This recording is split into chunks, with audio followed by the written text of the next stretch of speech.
വരുന്ന ഒരു പേഷ്യൻ്റ് വൈകുന്നേരം 4 മണി വരെ ആശുപത്രി പോലെ ആംബുലൻസ് കിട്ടിയെന്ന് പറയുന്നത് ഉച്ചഭക്ഷണം കഴിക്കേണ്ട സമയത്ത് അവരോട് പറഞ്ഞു മറ്റൊരു ക്യാമ്പിൽ ഭക്ഷണം ഉണ്ടാക്കുന്നുണ്ട്, അവിടെ പോയി കഴിക്കണം. ഈരാറ്റുപേട്ടയിലും പരിസര പ്രദേശങ്ങളിലും ഉണ്ടായിട്ടുള്ള ഈ സംഭവവുമായി ബന്ധപ്പെട്ട് യഥാർത്ഥത്തിൽ ബഹുമാനപ്പെട്ട മുഖ്യമന്ത്രി ഇപ്പോൾ പത്തനംതിട്ട ജില്ലയിലെ റാന്നി പരിസര പ്രദേശത്ത് എത്തിയപ്പോൾ അവിടുന്ന് യഥാർത്ഥത്തിൽ തൊട്ടടുത്ത പ്രദേശമാണ് ഈ പ്രദേശം. ഒരു കോൺസ്റ്റിറ്റ്യുവൻസി തമ്മിലുള്ള വ്യത്യാസമുള്ളൂ. റാന്നി കോൺസ്റ്റിറ്റ്യുവൻസി അവസാനിക്കുന്നിടത്തുനിന്ന് യഥാർത്ഥത്തിൽ പൂഞ്ഞാർ കോൺസ്റ്റിറ്റ്യുവൻസി ആരംഭിക്കുക നമുക്കറിയാം. അപ്പോൾ ഇങ്ങോട്ടുകൂടി വന്ന് ഈ പ്രദേശത്ത് അടുത്ത ഈരാറ്റുപേട്ട പട്ടണം അദ്ദേഹം കാണേണ്ടതായിരുന്നു. അത്രത്തോളം ഭയാനകമായ ഒരവസ്ഥയാണ്. ഇതിനു മുമ്പ് ഒരിക്കലും ഉണ്ടാവാത്ത രൂപത്തിലുള്ള ഒരവസ്ഥയുണ്ടായ പട്ടണം കാണേണ്ടതായിരുന്നു എന്ന അഭിപ്രായം രേഖപ്പെടുത്തുകയാണ്. പിന്നീട് ഈ ക്യാമ്പുകളൊക്കെ പരിശോധിക്കുമ്പോൾ ഇവിടെ യുദ്ധകാലാടിസ്ഥാനത്തിൽ എല്ലാ സൗകര്യങ്ങളും ഒരുക്കി കൊടുക്കേണ്ട രംഗത്ത് ക്യാമ്പുകളിൽ വേണ്ടത്ര രൂപത്തിലുള്ള സമയബന്ധിതമായ ഇടപെടലുകൾ അതിൽ പല കാര്യങ്ങളുണ്ട്. മരുന്ന് വേണം, വസ്ത്രം വേണം, ഭക്ഷണം വേണം, കുടിവെള്ളം വേണം. ഇങ്ങനെയുള്ള കാര്യങ്ങളെല്ലാം സമയബന്ധിതമായി ഒരുക്കിയെടുക്കുന്ന രംഗത്ത് പോരായ്മകൾ സംഭവിക്കുന്നുണ്ട്. അത് കോർഡിനേഷൻ്റെ അഭാവമാണ്. ഉദ്യോഗസ്ഥന്മാരെ പലരും അനുഭവ സമ്പത്തുള്ളവരെല്ലാം മാറ്റിയതിൻ്റെ ഭാഗമായി ഉദ്യോഗസ്ഥന്മാർക്കൊന്നും സ്ഥലപരിചയമില്ലാത്തതിൻ്റെയും ഒപ്പം ഇതിൻ്റെ കോർഡിനേഷനിൽ അനുഭവമില്ലാത്തതിൻ്റെയും ഭാഗമായി പല ക്യാമ്പുകളിലും അസംതൃപ്തികളും അസഹിഷ്ണുതകളും ഉയർന്നു വരുന്ന സ്ഥിതിവിശേഷം കാണാനുള്ളത്. അത് ഇവിടുത്തെ കാര്യങ്ങൾ മാത്രമല്ല സൂചിപ്പിച്ചു. ഇന്നലെ ചങ്ങനാശ്ശേരി, ഞാൻ ചങ്ങനാശ്ശേരി ഈ ജില്ലയിലെ മിക്കവാറും എല്ലാ ക്യാമ്പുകളിലും പോകാൻ ശ്രമിച്ചിട്ടുണ്ട്, എല്ലാ ഭാഗത്തെയും. അങ്ങനെ ചെല്ലുമ്പോൾ ചങ്ങനാശ്ശേരിയിൽ ഇന്നലെ കണ്ടത് വലിയ ബഹളമായിരുന്നു. അവസാനം പോലീസ് വന്നിട്ടാണ് അവിടെ നിയന്ത്രണം വിധേയമായത്. രാവിലെ കാപ്പിക്ക് വേണ്ടി അവർ കൊണ്ട് ഒരു സ്റ്റവ് കൊടുത്തു, ഒരു ഗ്യാസ് സിലിണ്ടർ കൊടുത്തു, 1 കിലോ സവാള കൊടുത്തു. 1 മണിക്കൂർ കഴിഞ്ഞപ്പോൾ അതെല്ലാം എടുത്തുപോയി. അപ്പം ബ്രേക്ക്ഫാസ്റ്റ് കിട്ടാതെ വന്നിട്ട് അവർ നേരെ പോയി കടകളിൽ നിന്ന് വാങ്ങിക്കൊണ്ട് കഴിക്കുകയാണ് ചെയ്തത് ആ ക്യാമ്പിൽ. ചങ്ങനാശ്ശേരി ഗവൺമെൻറ് LP സ്കൂളിലാണ്.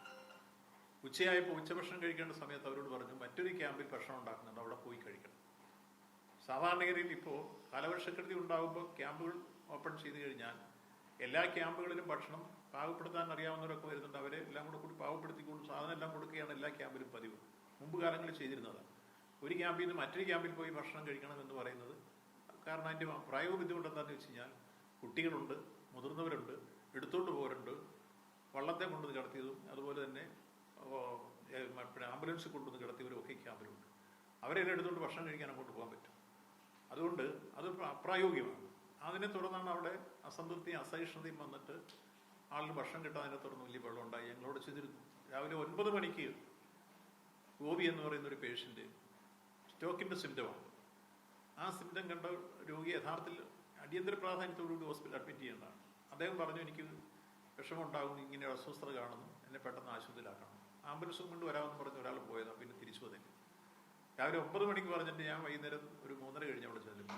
ആ സമയം വരെ ആംബുലൻസ് കിട്ടിയില്ല. അദ്ദേഹത്തിനോട് പറഞ്ഞു. ഞാനപ്പോൾ തന്നെ ഡിസ്ട്രിക്ട് അഡ്മിനിസ്ട്രേഷനെ ബന്ധപ്പെട്ടു. അതുപോലെ തന്നെ ഹോസ്പിറ്റൽ സൂപ്രണ്ടിനെയും വിളിച്ച് ആംബുലൻസ് അയക്കാൻ പറഞ്ഞു. അങ്ങനെ ആംബുലൻസ് കൊണ്ടുവന്നാണ് ഇന്നലെ ആശുപത്രിയിലാക്കിയത്. അപ്പോൾ ഇത്തരത്തിലുള്ള പ്രശ്നം രാവിലെ 9 മണിക്ക് വരുന്ന ഒരു പേഷ്യൻ്റ് വൈകുന്നേരം 4 മണി വരെ ആശുപത്രി പോലെ ആംബുലൻസ് കിട്ടിയെന്ന് പറയുന്നത് എന്തോ ഒരു വലിയ കൃത്യവിലോപമാണ്, അല്ലെങ്കിൽ ഈ രംഗത്തൊരു കോർഡിനേഷൻ്റെ അഭാവമാണ് വരുന്നത്. ഇത് തന്നെയാണ് ഇന്ന് നിങ്ങൾ പത്രത്തിൽ വായിച്ചിട്ടുണ്ട്. കുമരകത്ത് ഇന്നലെ ഒരു സ്ത്രീ ആംബുലൻസ് കിട്ടാതിനെ തുടർന്ന് മരണമാണ്. യഥാർത്ഥത്തിൽ അവിടുത്തെ ഒരു പ്രാഥമിക ആശുപത്രി കേന്ദ്രത്തിൽ കാണിച്ചാൽ വളരെ പെട്ടെന്ന് മെഡിക്കൽ കോളേജിൽ പോകണം, കാർഡിയോളജി ഡിപ്പാർട്ട്മെൻറ്റിൽ കാണിക്കണം, ആംബുലൻസ് വരുന്നത്. ആംബുലൻസിന് വേണ്ടി പലയിടത്ത് നടന്നിരുന്നു.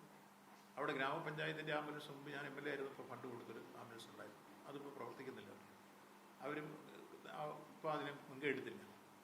അതുപോലെ സമീപ പ്രദേശത്തെങ്ങും ഫയർഫോഴ്സിൽ ഇതൊന്നും കിട്ടിയില്ല. അവസാനം പോലീസ് ഡ്രൈവർ പോയി അവിടുത്തെ മെഡിക്കൽ സെൻ്ററുകാരുടെ ആംബുലൻസ് എടുത്ത് പോകുന്ന ഘട്ടത്തിലേക്ക് രോഗി മരിച്ചു. അവസാനം പോലീസ് ഡ്രൈവറാണ് ആ ആംബുലൻസിൽ കയറ്റിയ ബോഡി പിന്നെ വീട്ടിൽ. അപ്പോൾ യഥാർത്ഥത്തിൽ ഒരു ആംബുലൻസ് ഉണ്ടായിരുന്നെങ്കിൽ കുമരകത്ത് മരിച്ച ഇന്നലത്തെ ആ അമ്മ ജീവൻ രക്ഷപ്പെടുത്താൻ കഴിയുമായിരുന്നു. ഇങ്ങനെയുള്ള സംഭവങ്ങൾ ഈ ജില്ലയുടെ പല ഭാഗങ്ങളിലായി.